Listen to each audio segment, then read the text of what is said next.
El Cato Podcast con Gabriela Calderón y Marcos Falcone.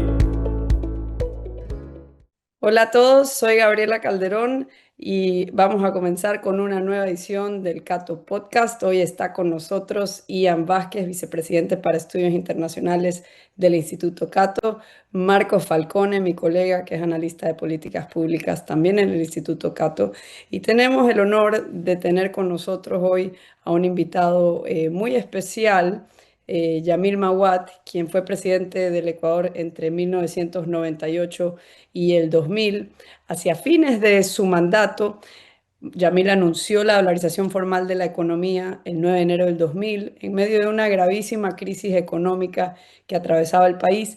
La dolarización, para quienes nos escuchan y quizás no conocen del tema, es un régimen monetario mediante el cual un país prescinde de ejercer política monetaria a través de una moneda nacional de curso forzoso. Es decir, se enmarca la libertad para elegir la moneda que creen más conveniente los ciudadanos. En el caso de Ecuador este fue el dólar. Y es una reforma que, valga decirlo, ha garantizado la estabilidad económica durante ya un cuarto de siglo. Durante su presidencia también Yamil firmó la paz, el acuerdo de paz con el Perú, algo que saldó un desacuerdo muy longevo con nuestros vecinos en el Perú. Y es cofundador y asesor principal del programa de negociación internacional de Harvard en la Facultad de Derecho de la misma universidad. También es profesor en esta universidad sobre formación ejecutiva, liderazgo y negociación en la Kennedy School of Government. Es un placer tenerlo hoy con nosotros y sobre todo para tratar de un tema que creo, un caso que es poco conocido y es cómo se hizo la dolarización en Ecuador, cómo se llegó a eso. Y yo quería empezar preguntándole, ya entrando en esta materia, ¿cuándo empezó a considerar seriamente la posibilidad de dolarizar la economía? Muchas gracias, Gabriela. Primero por la invitación. Segundo, la condición, la calidad del Instituto Cato es conocido. Y luego la calidad personal de ustedes también es muy alta. Así que me siento muy honrado por estar aquí. Y cuando yo hice la campaña para presidente del Ecuador, en mi radar lo que existía era el típico programa de ajuste con el Fondo Monetario Internacional. La dolarización no formó parte ni de la campaña, ni de las propuestas de campaña, y no era un tema que se discutía en el Ecuador. Cuando tomé posesión, desde el momento en que, esto es bien interesante, desde el momento en que decidí ser candidato, hasta el momento en que tomé posesión del cargo, las circunstancias en el Ecuador habían cambiado formidablemente. Me asesoré muchísimo, vi los reportes del Banco Central, hablé con los mejores macroeconomistas del Ecuador y pronosticaban un año 98 muy parecido al año 97. Es decir, inflación de alrededor de un 30%, depreciación monetaria más o menos en esos rangos, situación difícil para el país, pero manejable, de tal manera que había mucha esperanza de que pudiéramos hacer algo así. Entre enero en que tomé la decisión, marzo en que registré mi candidatura y agosto en que asumí la presidencia, primero tuvimos el fenómeno del Niño, que nos destrozó las exportaciones. El 81% de las exportaciones del Ecuador estaban representadas por 4 productos. El principal era el petróleo, y luego el banano, el camarón y la pesca. Y el fenómeno del Niño nos destrozó la costa ecuatoriana, y entonces perdimos el banano, el camarón y la pesca. Y el petróleo luego bajó hasta $7 por barril, menos del costo de producción. Y teníamos forzosamente que exportar a pérdida, porque uno no puede dejar de bombear porque pierde los pozos. Es decir, fue la tormenta perfecta, se sumó todo lo que podía andar mal y se produjo, y todas eran circunstancias externas, no se debían a decisiones del gobierno ecuatoriano. Entonces, mientras tanto yo conversaba con el Fondo Monetario tomé decisiones durísimas por mi cuenta. Por ejemplo, en menos de un mes de presidente ya puse los combustibles y el gas a precios reales en el Ecuador, que si hubiésemos estado dolarizados, se hubieran quedado ahí ya establecidos, pero como no lo estábamos, con la devaluación que era tan enorme, inmediatamente volvieron a quedar desactualizados. Pero cuando el Fondo Monetario, con el gobierno del Ecuador, que por 5 años no había ningún programa cuando yo llegué, no lograron ponerse de acuerdo por una serie de circunstancias que si son de interés de ustedes, valdría verlas después, porque dejaron muchas lecciones, no solo para Ecuador, sino para muchos países. Y me di cuenta que no teníamos ni un centavo de ayuda de las entidades financieras internacionales y no era posible un plan de ajuste. Llegué a la conclusión de que tenía que pensar fuera de la caja, tenía que imaginarme cosas nuevas. Y la primera idea que entramos a analizar a fondo fue la dolarización. Entonces, en términos de tiempo, Gabriela, eso fue en julio del año 99. Y O tomamos la sea, decisión con... después del congelamiento de depósitos. O sea, Sí, fue otra decisión de marzo de 1999 que se congelaron los depósitos, digamos, mucho antes de que esté en su radar la dolarización. así fue. Y lo que realmente me llevó a pensar fuera de la caja fue el hecho de que teníamos un acuerdo con el fondo. Éramos el primer país para firmar un acuerdo con ellos. Estábamos de la ceja al ojo para conseguirlo. Y teníamos un acuerdo por el cual el último día de cada mes teníamos que reajustar el precio de los combustibles de acuerdo a la depreciación monetaria de ese mes, lo cual era en términos políticos una tortura mensual, porque había que firmar un decreto, no lo hacía el mercado, lo hacía el gobierno con una decisión ejecutiva, y sabíamos que a partir del día primero del mes siguiente venían las protestas, los reclamos y las dificultades. Y cuando hicimos el ajuste en junio, las propuestas en julio, tal vez usted las recuerde, Gabriel, o sin duda las ha leído y las ha estudiado, fueron tan brutales que tuvimos el país prácticamente paralizado 11 días. Y la propia iglesia entró a pedir que por favor diéramos un paso atrás en eso, porque la paz social estaba por encima de cualquier otra cosa. Entonces, eso ponía una bomba a cualquier acuerdo con el fondo, se volvía imposible de conseguir.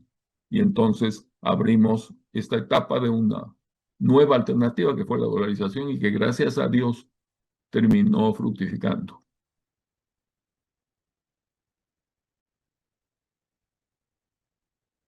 Lo que yo quería preguntar era, ¿qué indicadores monetarios o qué también modelos monetarios se ensayaron o se miraron para decir esto no va más? O sea, digamos, este modelo tradicional, este kit de herramientas tradicionales del Banco Central no va a funcionar más. Entre los estudios que hicimos, y yo me quiero referir a dos que estaban producidos como papers y como conferencias y que estaban al alcance de cualquier persona.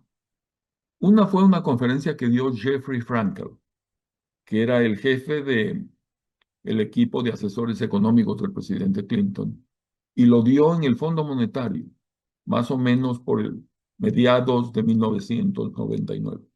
La dolarización fue en enero del 2000. Conocía yo a Jeffrey porque aún hasta hoy es profesor aquí en la Escuela Kennedy, donde estoy yo. Y en esa conferencia hizo algo que para quienes no éramos economistas, yo soy abogado como profesión. Tomé muchos cursos de macroeconomía aquí cuando me gradué de máster en la Kennedy. Creo que entiendo cómo funciona la economía, pero evidentemente no soy un experto. Si ustedes me piden hacer una regresión, no la puedo hacer, no sé cómo se hace. Nunca lo aprendí. Entonces, establece Jeff en esta conferencia prácticamente 11 sistemas entre los cuales ustedes pueden escoger para fijar la paridad de la moneda nacional con una extranjera, en el caso nuestro con el dólar. En el un extremo está el no tener moneda, digamos, la dolarización. Y en el otro extremo está la flotación de la moneda, en donde la moneda es como un pedazo de balsa en el mar y las olas del mercado la llevan a un lado o al otro. Hay un renunciamiento del Estado de un país, el gobierno de un país, para tratar de intervenir en el mercado de cambios. La flotación limpia, en la flotación sucia, claro que se interviene. Entonces, en la mitad está todo, macro devaluaciones, micro devaluaciones, micro devaluaciones anunciadas, la famosa tablita argentina, subastas de monedas, bandas cambiarias, cambiar el techo de la banda, cambiar el piso de la banda, cambiar la inclinación de la banda, flotación. Y el Ecuador de esos 11 posibles esquemas había intentado 9. Lo único que no había intentado era convertibilidad y dolarización. Y muchos de esos esquemas funcionaron y funcionaron por un tiempo. El problema es que cuando ya se agotan, cuando ya la gente no cree en eso, cuando las presiones del mercado son de otro tipo, no hay cómo volver a usarlos. Quizá porque trato siempre de que lo que digo sea comprensible para la mayor cantidad de personas, ando buscando analogías. Yo digo, son como los cohetes los rockets que ponen una cápsula en el espacio para que ya se mueva hacia la luna o hacia las órbitas. En el momento en que el cohete puso la cápsula arriba, agotó todo el combustible, ya es inútil, hay que desecharlo. Es fundamental, es necesario, juega un rol importantísimo, pero el rato en que ya no sirve, no sirve. Entonces habíamos intentado todo esto como país. Yo no quiero dar la impresión de que nada de lo que se hizo en el Ecuador antes valía. Por supuesto que hubo cosas muy buenas y funcionaron por un tiempo y funcionaron bien. Pero para cuando yo llegué, todas esas etapas yo creo estaban agotadas. Claro. El otro paper fue escrito por Jeff Sachs, un buen amigo desde mi época de estudiante en Harvard, y alguien que estaba todavía en Harvard y que luego fue ministro de Finanzas de Chile por 4 años. Me refiero a Felipe Larraín. Felipe y Jeff trabajaban juntos y publicaron un paper muy interesante en donde analizaban bajo qué condiciones un país podía o debía dolarizar. Y entonces yo hice un cuadro en donde puso el concepto y 3 opciones. Sí, no, más o menos. Por ejemplo, está en el libro que publiqué, está el cuadro ahí. Por ejemplo, el país tiene un banco central independiente, sí o no, o más o menos. Tiene una clase política confiable que puede tomar decisiones basadas en la realidad y en la racionalidad y no en el populismo. Tiene un sistema laboral flexible, ¿en qué porcentaje? ¿Qué tanto depende de la economía de Estados Unidos? ¿Cuán conectado está con el caso nuestro, con el mercado de Estados Unidos? Son como 12 o 13 rubros. Y cuando hice ese estudio, me encontré con que el Ecuador cumplía con prácticamente 10 de esos requisitos y los otros más o menos. Entonces, esos 2 papers, esos 2 estudios, a mí siempre me ha gustado mucho combinar el análisis con la práctica. Yo creo que el rato en que conseguimos eso, damos un gran paso porque quienes hemos entrado a la política tratando de hacer un trabajo serio, andamos sedientos de ideas.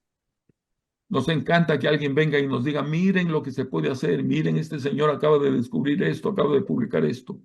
Necesitamos que la mayor cantidad de gente nos traiga ideas. Y del otro lado, quienes están en la academia, siempre están rogando de que alguien los lea y los tome en serio y, si es posible, aplique eso en la práctica. Y yo siempre he tratado de combinar las dos cosas. Bueno, las ideas muchas veces, sobre todo las nuevas ideas, muchas veces generan resistencia. Y en los años en que usted introdujo esta reforma, no había demasiada experiencia, había algo de países que hayan dolarizado. Por lo tanto, debería haber habido oposición a la idea ¿Cuáles eran los focos de resistencia más importantes que usted encontró a la hora de proponer la dolarización? La resistencia era generalizada. Yo diría, había un grupo pequeño en el país, sector privado y sector público, que promovían la idea, pero el establishment estaba en contra. Y cuando hablo del establishment, me refiero dentro del país, el 95% de los macroeconomistas, de los dirigentes políticos, totalmente en contra del Fondo Monetario y por supuesto el Banco Mundial y por supuesto el BID. Y entonces la resistencia era enorme. ¿Por qué eso fue cambiando? Me encanta que esté con nosotros Marcos porque escuché que su área es políticas públicas y esa es mi área. O sea, yo estudié administración pública porque creo en las políticas públicas y gracias a Dios, políticas públicas que adopté se han convertido en políticas de Estado, es decir, tienen 25 o más años ahí y han sido respetadas por los gobiernos que han venido después, que en un país tan inestable y volátil como el nuestro han permitido anclar ciertas cosas para que podamos navegar con más facilidad.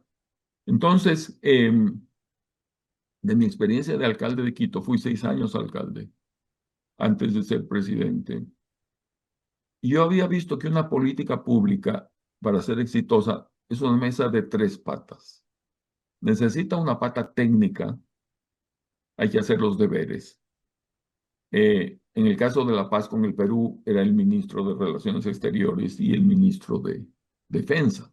En el caso de la dolarización, era ministro de Finanzas, Banco Central, superintendente de bancos. Es decir, la parte técnica es ineludible y si no se la hace bien, es una receta para el fracaso. Pero no basta con la parte técnica. De lo contrario, en esa época el Excel y ahora la inteligencia artificial nos pueden dar la fórmula y ya. No es así. La segunda parte importantísima es la parte de la aceptación social, lo que yo llamo el test del CUCO. CUCO, CU por culturalmente y CO por compatible con la realidad en que se aplica.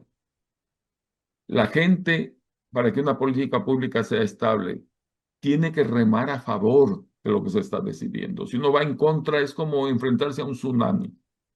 Y a lo mejor funciona un ratito, pero tiene mucho chance de que se quiebre después. Y la tercera pata es la viabilidad política. Si un país está diseñado para funcionar con su moneda local y de pronto va a adoptar una moneda distinta, hay que cambiar un paquete tan brutal de leyes para que pueda funcionar el nuevo sistema, que en una democracia que funcionaba como era la nuestra en mi gobierno, yo tenía oposición en el Congreso, en la lista IAN de los opositores estaba el Congreso ecuatoriano. ¿Cómo cambia usted esas leyes si no tiene mayoría ahí? Entonces, no, aunque 2 patas estén muy bien, si falta la tercera, no funciona, hacen falta las 3. Y el timing para llegar al momento en donde pueda combinar esas 3 patas es muy importante. Así que fuimos poco a poco trabajando, formando acuerdos, sumando gente, y en el momento en que conseguimos una mayoría política, nos dijeron apoyamos la dolarización en el Congreso y yo la anuncié. Y aquí hay, como lo señaló Gabriela en la introducción, lo interesante es esto. El presidente ecuatoriano no tenía facultad constitucional para decidir el sistema cambiario. Eso dependía del Banco Central del Ecuador, nombrado por el Congreso Nacional y que estaba en contra de la decisión. Entonces yo estaba con las manos atadas, no podía actuar, recibía todas las críticas, por supuesto, porque eso es parte de la función presidencial, ser el pararrayos de todo lo que ocurra. Tenía como claridad de lo que había que hacer y no tenía facultad para moverme.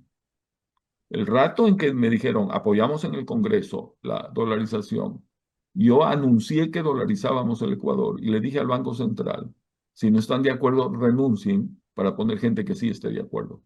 Porque ya tenía mayoría política en el Congreso para cambiar al Banco Central. De lo contrario, hubiera sido el acto económico fallido más monumental de la historia. Y se cambió el directorio, ¿verdad? Porque Miguel Dávila, que en paz descanse, Miguel Dávila contó en una entrevista que él se entera de la dolarización como muchos ecuatorianos por televisión y al día siguiente, bueno, usted lo llama después de hacer el anuncio y al día siguiente él se posesiona del directorio. No sé si nos puede comentar un poco ¿Cómo acerca de no? eso. De pronto obtuvimos una mayoría en el Banco Central. Todo esto conversando entre los vocales. Ya sabíamos que había un voto más. Y ese voto se cambió, se viró. El día en que íbamos a anunciar la medida, esa persona dijo, yo he hecho consultas, creen que esta frase es épica, es la decisión correcta con el gobierno incorrecto. Por lo tanto, yo voy a votar en contra. Eso significaba que como venían planeando un golpe de Estado, que al final lo hicieron, pocos días después de la dolarización, estaban esperando que cambie el gobierno para apoyar una medida. Entonces me quedé sin mayoría en el Banco Central. Y ahí es que me dijeron que apoyamos para cambiar el banco. Y ese rato hice el anuncio. Miguel Dávila fue fundamental para el proceso. Había sido subgerente del Banco Central. Conocía esa institución con todos los detalles por dentro. Fue la persona que hizo viajes a Estados Unidos, habló con Guillermo Calvo en Washington, habló con Augusto de la Torre, que estaba en el Banco Mundial, y consultamos con todas las personas que podían dar su opinión sobre este tema y que eran pro dolarización, porque muchísimos no lo eran. Y entonces yo le pedí que fuera, Gabriela, no miembro del directorio, sino gerente general del Banco Central. Entonces él se encargó de toda la parte operativa y lo hizo muy bien.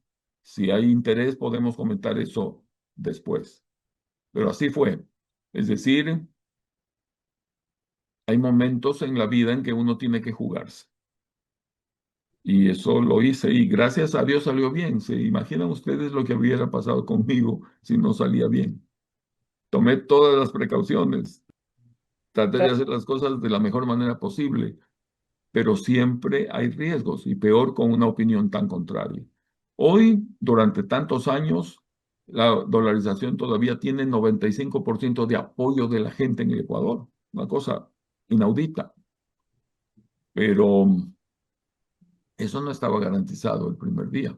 Solo un grupo de personas pensábamos que podía ser así. Y por eso me acordaba de la frase de Churchill, ¿no? Nunca tantos debieron tanto a tan pocos. Ese es el caso de la dolarización ecuatoriana. Yo tengo una pregunta, porque estoy pensando en Argentina, naturalmente. Después, de todas formas, le vamos a preguntar directamente sobre Argentina, seguramente. Pero una de las críticas que se hace, se le hacía en su momento al proyecto del presidente Milei de dolarización, era a qué tipo de cambio se hacía esa dolarización, si es que se hacía, y es un debate que sigue hoy, ¿no? Si Argentina dolariza, ¿a qué tipo de cambio tiene que dolarizar? Porque la respuesta claramente va a tener consecuencias muy importantes para la economía y para la propiedad de los ciudadanos. Entonces, basado en su experiencia, no sé si usted nos puede contar cuáles son los criterios que se usaron en Ecuador para determinar cuál fue el tipo de cambio de la dolarización bueno, que terminó siendo de 25.000 sucres por dólar. ¿Por qué 25.000 y no más o menos? Lo que nos pueda contar es bienvenido. Muchas gracias, Marco. Vuelvo a un ejemplo de lo más simple del mundo, que es al que llegué yo después de estrujarme todo lo que pude la cabeza para entender el tema. ¿Por qué había discrepancia en cuanto al valor del canje de sucres por dólares? Una dolarización tiene dos etapas. La primera es simplemente contable. Los balances se empiezan a expresar en dólares y no en sucres. Y lo segundo, yo les digo, a ver, compatriotas ecuatorianos, traigan todos sus sucres y yo se los compro y se los pago en dólares. Debo estar seguro de que tengo la cantidad de dólares suficientes para comprar todos los sucres que aparezcan. Porque de lo contrario hay dolarización hasta que se acaben los dólares. Solo serán atendidos los primeros que lleguen. Eso sería un desastre monumental. ¿Cómo llegamos entonces a establecer el precio al cual los dólares sí alcanzan para comprar los sucres? Y es ahí donde personas con criterio económico y con formación económica pueden discrepar, porque la cantidad de dólares que existen pueden ser más fáciles de estimar que los pasivos que tiene el banco que ustedes tienen que comprar. Y entonces, cada uno cree que los pasivos tienen una cifra diferente y proponen valores de cambio distintos. ¿Cuál es el ejemplo que se me ocurrió? Imagínense que una familia está preparando la boda de la chica y tienen que calcular el tamaño de la torta de bodas. Hay dos criterios básicos. Todos los asistentes tienen derecho a un pedazo de torta. El papá no quiere que alguien se quede sin comer torta. Y tiene que ser un pedazo adecuado de torta. Entonces, mandan invitaciones, 250 invitaciones. Y el papá dice, necesito un pedazo de torta para 250 personas. Y la mamá dice, sabes que estuve hablando con quienes organizan bodas y me dicen que usualmente el 80% de los invitados vienen. De tal manera que el 80% de 250 es 200 y por lo tanto necesitas un pedazo de torta para 200, no para 250. Y la chica dice, pero en el caso nuestro hemos invitado a muchos parientes y amigos que viven en el exterior. No tienen el tiempo, ni el dinero, ni la cercanía como para venir. Así que si usualmente vienen el 80%, yo creo que ahora van a venir el 60%. Entonces necesitamos un pedazo de torta para menos personas. ¿Quién tiene razón? Solo lo sabrán el día de la boda cuando cuenten las cabezas de los que vinieron. Antes de eso, todo es especulación. Y aquí es donde el rol de Miguel Dávila fue fundamental. Les pongo un ejemplo. Pasivo del Central, hay una institución del gobierno ecuatoriano, el Instituto del Niño y la Familia, que usualmente la primera dama del país era quien lo presidía. Tenía ahí un dinero y necesitábamos dólares para sacar esos sucres. Pero Miguel dice, esta cuenta no se ha movido en tantos años. Por lo tanto, es un pasivo, lo reconocemos como tal. Pero no podemos asumir que van a venir al día siguiente a hacer algo, porque es una cuenta inactiva. Y se dio el trabajo de hacer ítem por ítem ese cálculo para establecer el tamaño del pastel, que es la cantidad de dólares que había en las reservas.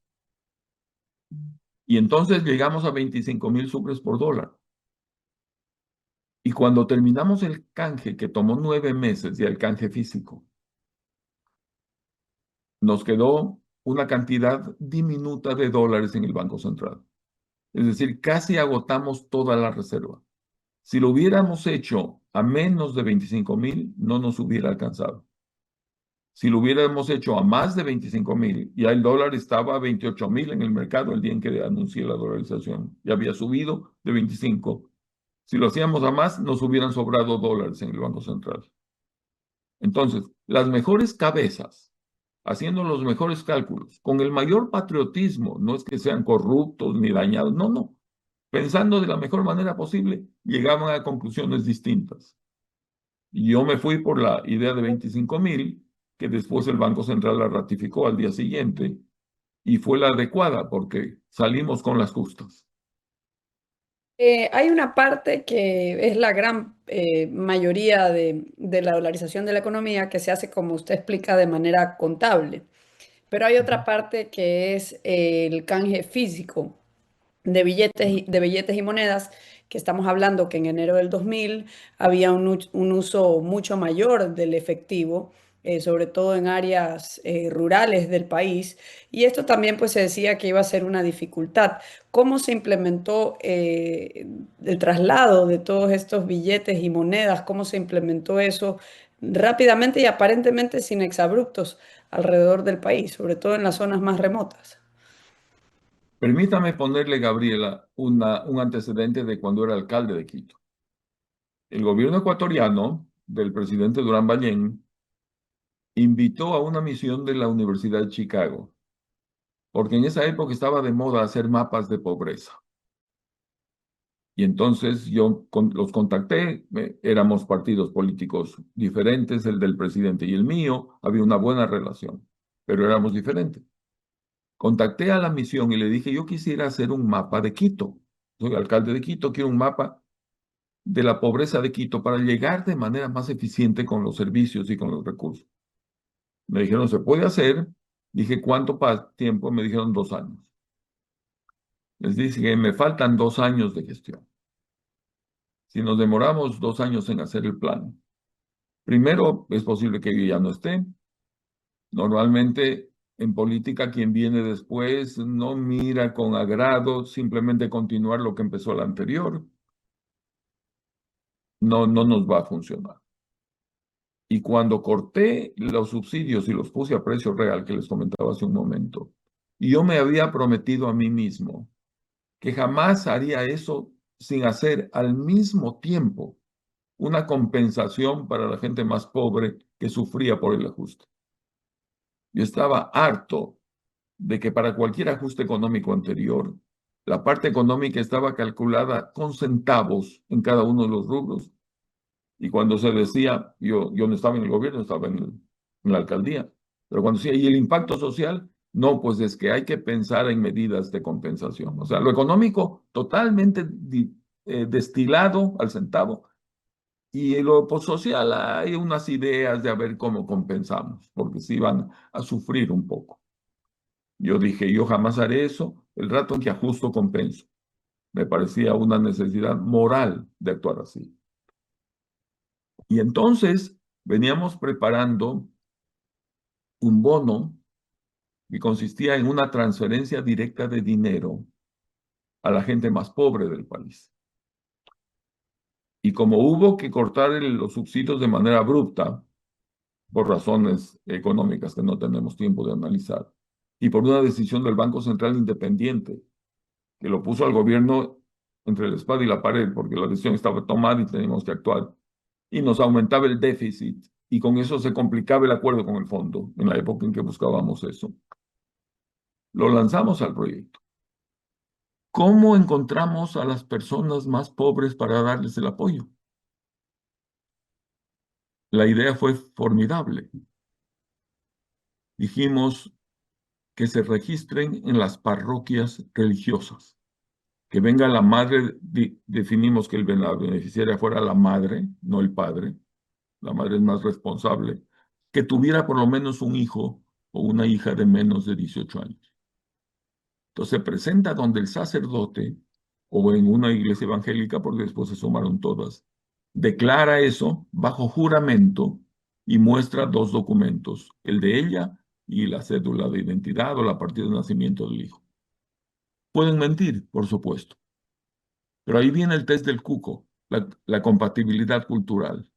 ¿Qué porcentaje de madres ecuatorianas iban a ir a una parroquia a jurar ante el padre y mentir en lo que juraba? Culturalmente eso era un porcentaje mínimo. Y por último, si se producía un desvío, era el desvío más justificado, una cantidad de un bono pequeño para la gente que Claro, más necesitaba. esta es como que el inicio de la base de datos del bono de desarrollo Exactamente, que que se lo conoce hoy creí como el yo, Gaby. bono de desarrollo humano, pero mi No, allá pregunta iba voy. más por el lado de cómo se comunicó o se trasladó los billetes y monedas alrededor de todo el país. Lo que pasa es que esto que le cuento me sirvió a mí para lo que viene, en lo que usted me pregunta. De ahí vino. Entonces ya teníamos ubicadas a las madres pobres. ¿Cómo les pagábamos? Ujú. Hicimos el registro nacional sin crear un puesto público. No lo hicimos en las oficinas de mi partido. No lo hicimos en el Palacio de Gobierno. Cero populismo. Y luego conseguimos la intervención del Sistema Financiero Nacional. Todos los bancos del Ecuador abrieron sus pisos de mármol para que vinieran los más pobres a cobrar su bono ahí. Habilitaron ventanillas especiales. Les pagábamos la misma cantidad que cobraban por una transacción en un cajero automático por cada plata que pagaban. Y entonces servimos a 1.400.000 personas. En 2 meses las teníamos registradas y cobrando. Ese es el sistema. Ahora es muy fácil, se la ponen en el celular a la plata. En esa época los celulares no solo servían para hablar. Nada relacionado con la palabra inteligente estaba vinculado a un celular. Entonces, fue usando la psicología nacional, la cultura nacional, las organizaciones nacionales. Y cuando vino el tema que usted menciona, Gabriela, cómo en la ciudad era fácil, vengan al banco y canjeen sucres por dólares. La parte rural. Hicimos un acuerdo con la Coca-Cola. ¿Por qué la Coca-Cola? Porque era la organización con más tiendas en más sitios en el Ecuador. Para que la persona rural venga a la tienda donde siempre compra todo y ahí canjee sus sucres por dólares. De lo contrario, era un lío. Solamente en seguros, ¿cuánto habría habido que pagar? Ahí viene el camión con los dólares, imagínense la cantidad de asaltos y de riesgos. Entonces venía un equipo del Banco Central, reunían a la población, les decía, vamos a venir la próxima semana, deben traer esto, va a funcionar así, y la siguiente semana venían. Entonces, estas cosas a mí, como pueden notar, además me emocionan mucho, porque son soluciones prácticas, autóctonas, basadas en la realidad, que funcionaron y salieron muy bien.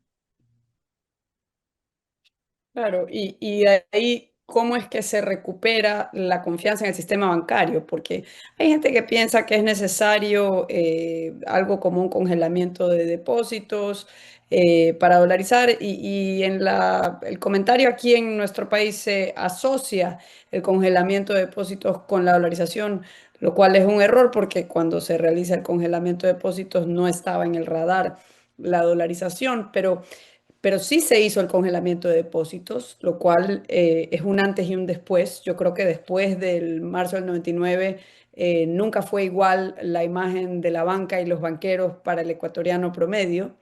Y cómo en ese entorno de profunda desconfianza y odio hacia la banca, se restaura la confianza como para que los depósitos se hayan recuperado de manera impresionante en el año 2000. ¿Por qué se congelaron los depósitos? Y aquí estamos retrocediendo antes de la dolarización. ¿Qué es el corralito argentino? Porque la sugerencia vino especialmente de un grupo de economistas argentinos. A mí me dijeron, ustedes están con un pie en la hiperinflación y como nunca han tenido hiperinflación no se dan cuenta. Pero con estos datos de los últimos días de febrero y primeros días de marzo del 99, ya entraron en hiperinflación. Y me dijeron a mí, usted tiene dos opciones, o sacar el pie que ya metió el Ecuador en la hiperinflación o meter el otro. ¿Qué desea? Por supuesto, sacar el pie que ya está dentro. Yo había aprendido justamente en la maestría que lo peor que le puede pasar a un país es entrar en hiper, porque usted entra ahí y nunca sabe cómo sale ni con qué costos. Y lo que pasaba ese rato era que había, imagínense, 3 filas en los bancos. Una primera fila que dice, cámbieme este cheque, deme sucres. Segunda fila, véndame dólares, le pago con estos sucres. Tercera fila, envíe los dólares afuera del Ecuador. La típica crisis paralela. Había una corrida bancaria, una corrida cambiaria y una fuga de capitales. El 70% de los ecuatorianos no tenía cuenta corriente ni cuenta de ahorros. La gran masa de la población iba a sufrir toda la hiperinflación posible sin tener idea de qué ocurría ni idea de cómo defenderse. Entonces, el Banco Central, independiente, siguiendo normas del Fondo Monetario y de lo que se estudia en las universidades y en los... Está pasando en Argentina en estas últimas semanas. ¿Qué hace usted cuando quiere que su gente se mantenga en la moneda local y no compre una moneda extranjera? Le sube las tasas de interés para que la gente diga, yo voy a ganar tanto en moneda local, que por mucho que se devalúe la moneda, va a ser mayor lo que gana en intereses que lo que ganaría por el cambio de cotización. Pero cuando la gente entra en pánico, estos incentivos no funcionan. Todo el sistema de la macroeconomía mayoritaria en el mundo, que presumo que somos actores racionales y que tomamos decisiones basadas en incentivos y en castigos, presumen nuestra capacidad de analizar y de pensar. Cuando la gente entra en pánico, no piensa. Ahora ya la neurociencia nos dice por qué. Porque todo el flujo de sangre en el cerebro que trae el oxígeno que activa las neuronas en momentos de pánico se va a la parte más antigua del cerebro humano, donde no somos distintos a una lagartija. Y es el efecto del correr, pelear o paralizarse. Entonces, todo lo que había hecho el Banco Central ya no funcionaba. La gente con tasas de interés altísimas, empresas quebraban, no podían pagar esas tasas y la gente seguía demandando dólares. En Argentina vi que hasta la semana anterior habían llegado como al 100% ya. Nosotros llegamos al 300% y ya no funcionaba. Entonces, la única manera de parar eso era que en el momento en que una persona diga con el cheque, deme mis sucres, el cajero le digan no. ¿Cómo que no si es mi plata? ¿Quién es usted para decir que no? Hay un decreto del presidente que dice que no se la puedo entregar. Porque oponía o liquidaba mi popularidad política y me quedaba con un país complicadísimo, pero con posibilidades de sobresalir, de sobrevivir como sobrevivió, o no tomaba esa decisión, nunca me hubieran acusado de hacerlo y nos íbamos a la hiper y quién sabe dónde terminábamos. Entonces, por eso se lo hizo. Ahora, el mismo día que hicimos eso, ordenamos una auditoría bancaria a todo el sistema bancario nacional, aún a los bancos internacionales con sucursales en el Ecuador. Convocamos a la auditoría en el New York Times, en los mejores periódicos del mundo. Establecimos las bases con el Banco Mundial. Las publicamos en los periódicos ecuatorianos. Dijimos, con este criterio vamos a proceder. Los bancos que estén mal se cierran, los bancos que estén más o menos o se recapitalizan o se cierran, y los bancos que estén bien siguen. Y en 2 meses tuvimos las auditorías. Vinieron las mejores auditoras del mundo: Pricewaterhouse, Coopers & Lybrand, Anderson en esa época era muy reconocida. Y tuvimos eso. De tal manera que lo doloroso que fue el congelamiento sirvió para sanear al sistema bancario. Ya los bancos que siguieron También, eran o los buenos. sea, si se hubiera, digamos, si se hubiera dolarizado en ese entonces, se hubiera dolarizado a 7.000 sucres por dólar, más o menos, que por ahí andaba el mercado. Llegó a subir a 15.000, Gabriel. Está en los primeros, está en los titulares de los periódicos. Ah, ok, Ya llegó sí. a 15 Ya mil, andaba por 15.000, sí. claro. Pero además, no estaba hecha la parte técnica y no estaba ahí la viabilidad política. Faltaban 2 de las 3 patas. Por eso es importante, y yo creo, insistir en los requisitos para que salga bien. Tal vez se lo pudo hacer y hubiera salido muy mal, y ahí sí el remedio es peor que la enfermedad. Claro. ¿Y usted cree que, ya que mencionó el caso argentino y dado que la dolarización es un tema que fue una promesa de campaña del presidente Milei en 2023 y que todavía se sigue discutiendo en muchos círculos, sobre todo a partir de la inestabilidad cambiaria que sigue en Argentina, pese incluso a que hay un gobierno ahora favorable a políticas de libre mercado como Milei, ¿usted considera que Argentina debería dolarizar su economía? Esa es una pregunta, Marcos, que la he recibido ya desde la campaña política argentina, porque era parte de la campaña. Y es una pregunta que no he respondido porque no estoy en capacidad de responderla. Déjeme explicarle por qué, desde mi punto de vista. Primero, noto que los seres humanos en general no ven con buenos ojos recibir consejos que no han pedido. Cualquier ser humano tiene una cierta resistencia a eso. Esa resistencia se multiplica muchísimo cuando se trata de presidentes o primeros ministros o personas que están en posiciones de autoridad. Y peor que les den consejos por la prensa. O sea, creo que es la receta para que eso no sirva para nada. Ese es un primer elemento. Segundo, yo no tengo la información suficiente como para opinar con certeza sobre la economía de otro país, y mucho menos de un país de la complejidad, del tamaño de Argentina. Tercero, porque nosotros tomamos muchísimo de economistas argentinos para la dolarización nuestra. Ustedes tienen gente de primera, con formaciones académicas extraordinarias, con una gran experiencia. Domingo Cavallo fue fundamental para el proceso nuestro, por ejemplo.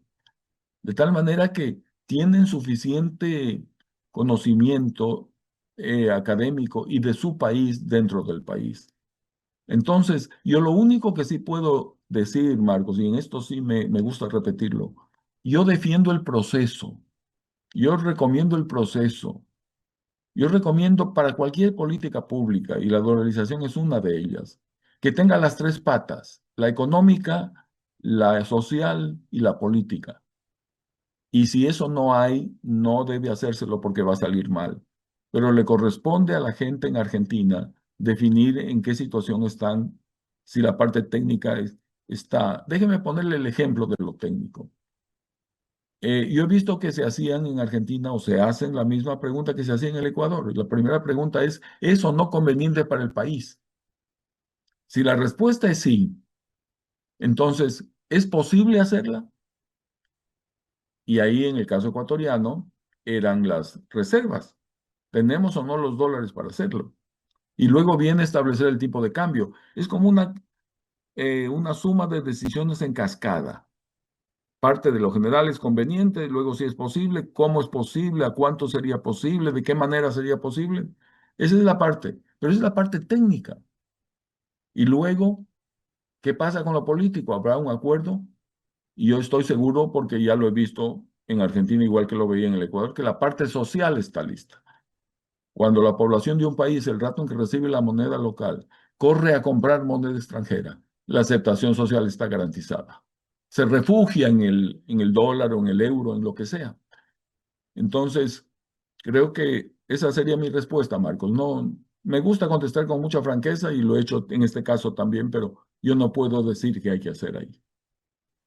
Ya estamos llegando hacia el final del programa y no queríamos dejar de preguntarle eh, ¿cuál cree que ha sido el resultado mirando ya el largo plazo? La dolarización cumplió 25 años en enero de 2025. ¿Cuál cree que ha sido la contribución o incluso si fuera el perjuicio de la dolarización? Hay muchos que piensan que hay perjuicios, pero ¿cuál cree que ha sido el resultado de la dolarización a sus 25? El hecho de que más del 90% de la población ecuatoriana la defienda es el mejor argumento que puede existir, porque la gente no es tonta. Y si le estuviera haciendo daño, no la defendería. Pediría que la cambien. ¿Qué le dio la dolarización al Ecuador? Primero, le dio estabilidad en un área clave. Ojo, no es que la dolarización arregla todos los problemas. No, no hay panaceas, pero pone algo fundamental para que pueda pensarse con racionalidad en arreglar otros problemas. Ponía yo el ejemplo de un amigo mío que necesitó un trasplante de hígado y se lo hicieron y ahora anda muy bien. Primero, si no se hacía el trasplante moría, pero que haya tenido un trasplante con éxito no quiere decir que no tenga problemas de diabetes y algún problema pulmonar o inmunológico. Entonces, decir la dolarización arregla todo, mentira. Quien diga eso no entiende de qué está hablando. Pero si no se hace eso, en el caso del hígado de Dan, no se puede planear otras cosas. Entonces, primero nos dio estabilidad. Segundo, inflación. La inflación ecuatoriana fue muy alta en el primer año de dolarizados. Primero porque traíamos una inercia inflacionaria que se hubiera producido igual aunque no dolarizáramos, porque ya habían subido los costos y todavía no se reflejaban necesariamente en los precios. Pero a partir del segundo año, la inflación ecuatoriana bajó de un dígito, sí, perdón, bajó de 2 dígitos, llegó a un dígito, y el año anterior fue más baja que la inflación norteamericana. Esas cosas son de ciencia ficción en el país Ecuador en el cambio de milenio, eso no existía. Por principio elimina la depreciación, la devaluación, ya no existe. ¿Qué pasa a nivel de empresas? ¿Cuál era el funcionario más importante en una empresa? El tesorero, el que manejaba el dinero, que jineteaba, ¿dónde lo pongo? ¿Dónde consigo el interés? ¿Qué hago con la plata el fin de semana? Ahora, el funcionario más importante, empresa privada, es el gerente de producción. Es la persona que está tratando de conseguir más beneficio. Fíjese en las flores. La Sierra Ecuatoriana exporta flores. ¿Y cómo se calculaba la productividad por hectárea? Con la presión, porque no puede devaluar y tiene que competir con otros países que producen flores, tiene que ser más productivo. Empezaron a calcular la productividad por metro cuadrado. Una presión brutal sobre las gerencias. Y ahora los más avanzados calculan la productividad por planta. Entonces, hay una presión y la gente responde. Yo siempre creí que eso se iba a dar, porque mi país se convirtió de cero en el primer exportador de banano del mundo. Ahora es el primer exportador de camarón en el mundo. Estamos exportando en camarón más que en petróleo. Ese es otro mundo.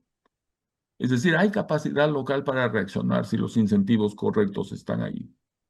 Entonces las empresas Alfredo Arízaga, que fue mi ministro de Finanzas cuando dolarizamos, hizo un estudio comparando las exportaciones ecuatorianas con los dos vecinos, Perú y Colombia.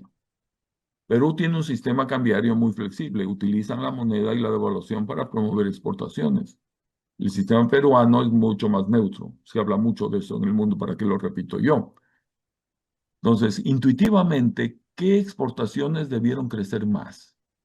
Las colombianas, porque tienen el régimen flexible. El gran temor era que las exportaciones sufrieran porque dolarizábamos la economía.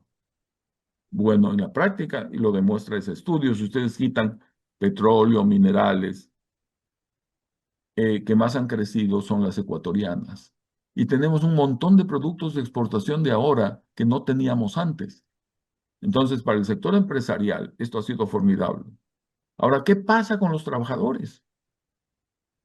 No podían comprar nada, porque con la inflación el salario se deterioraba, no tenían dinero para comprar, digamos, una licuadora, no tenían plata, y no podían comprarla a plazos, porque no eran sujetos de crédito, porque con el deterioro salarial, si no llegan a fin de mes, ¿cómo van a pagar la cuota? El rato en que se dolarizó y se estabilizó eso, se convirtieron en sujetos de crédito, se fortaleció una incipiente clase media y después ya no fueron licuadoras, lavadoras, vehículos, casas. Entonces, para la gente, para los consumidores, para la gran mayoría de la población, ha sido un gran beneficio, porque nos dio certeza, permite planificar a largo plazo. Si yo conozco tasas de interés y conozco que no va a haber devaluación, yo puedo planificar mi empresa como planifican en países desarrollados, no solamente jugando con el tipo de cambio. Entonces, creo que esas son las ventajas, Gabriela, y por eso, gracias a Dios, en un país tan inestable, se ha mantenido. Fíjese que tuvimos 10 años de correísmo. Correa cambió constituciones, hizo, deshizo, lo que le dio la gana. Culpaba al dólar todos los días por lo que pasaba y nunca se atrevió a tocarlo. ¿Por qué? Porque solo el dólar era más popular que él. Él tuvo el petróleo a $140 por barril. Yo lo tuve a 7. Entonces, siendo el principal producto de exportación, ustedes ven la diferencia entre repartir riqueza y administrar pobreza. Eso es totalmente distinto. Así que los resultados son muy buenos. Y eso que el proceso no se cumplió. uno de los impactos fue que nos fue demasiado bien, demasiado pronto.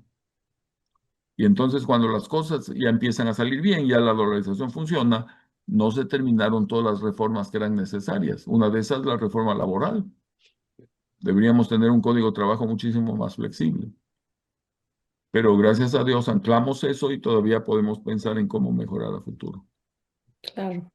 Bueno, se nos ha acabado el tiempo. Es un tema que ciertamente da para mucho más en términos de los detalles, pero ciertamente que ha sido una gran ancla para la economía.